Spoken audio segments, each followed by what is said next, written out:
ஐயா உங்களுடைய கையில் பார்த்தீங்கன்னாக்கா விஷ்ணு கரந்தை வச்சிருக்கீங்க.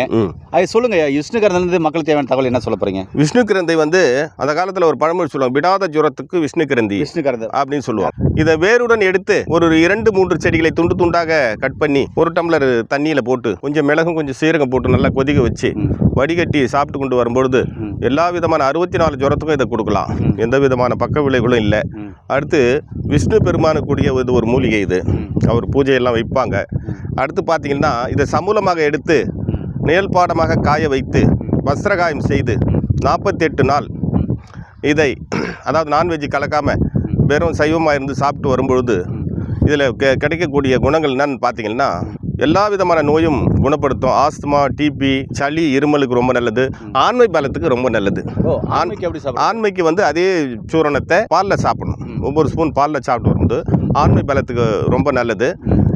இதன் கூடவே வந்து வெள்ளை விஷ்ணு கிரந்தின்னு இருக்குது. இது பூ நீளமாக இருக்கா இல்லை வெள்ளையாக இருக்கும்.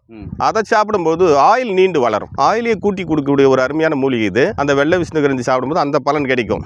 இது வந்துட்டு இந்த ஜுரம் சம்மந்தப்பட்டது, ஆஸ்துமா, டிபிக்கு, ஆண்மை பலத்துக்கெல்லாம் ரொம்ப நல்லது. எல்லாரும் சாப்பிடலாம், எந்த பிரச்சனையும் இல்லை. விஷ்ணு கிரந்தி. ஐயா மக்களுக்கு தேவையான அற்புதமான தகவல் சொல்லியிருக்கீங்க. நன்றிங்க.